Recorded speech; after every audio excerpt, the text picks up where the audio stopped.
de csípbe mentem tegnap haza, hogy fél 9-kor hajnaltáj, és álmomon 9 kis kacsa, ahol vágyam mellé áll.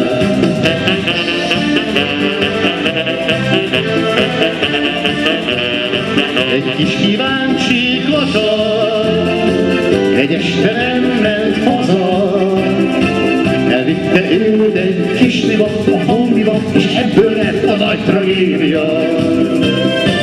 Besípett jól a kacsa, hajnalban ment csak haza, erére aznap megfőzték a kis kacsát, ki hallott már egy nagy tragédiát.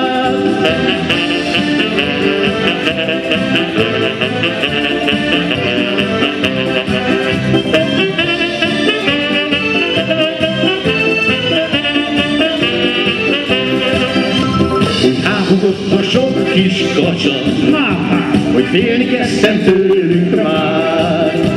Ki besítve jár reggel haza, az velem együtt mindig jár.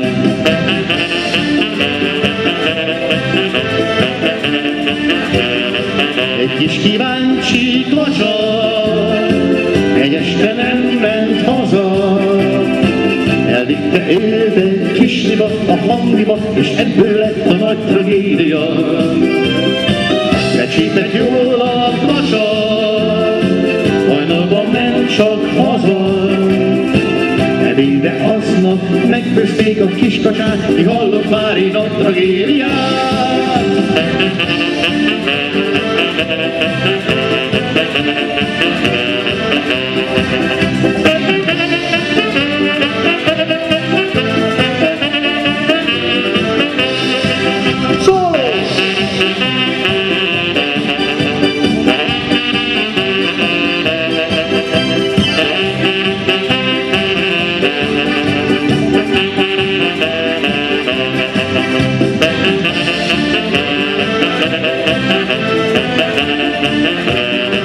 Egy kis kíváncsi kacsa egy este nem ment haza, elvitte őt egy kis liba a hangiba, és ebből lett a nagy tragédia.